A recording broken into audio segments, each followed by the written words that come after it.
បាទជំរាបសួរពុកម៉ែបងប្អូនថ្ងៃនេះដែរខ្ញុំសូមបង្ហាញនៅសកម្មភាពដែលយើងត្រៀមដាក់ឈុតតុកៅអីចំនួន80ឈុត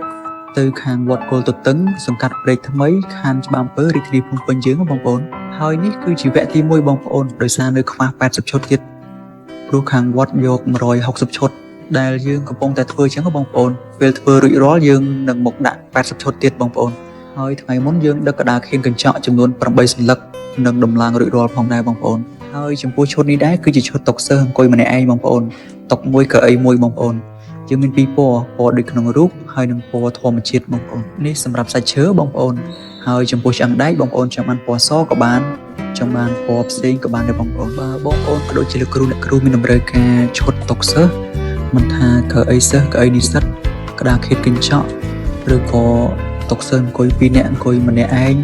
មានថតឬអត់ថតបងប្អូនអាចតាក់ទងតាមលេខទូរស័ព្ទ3ប្រព័ន្ធខាងលើ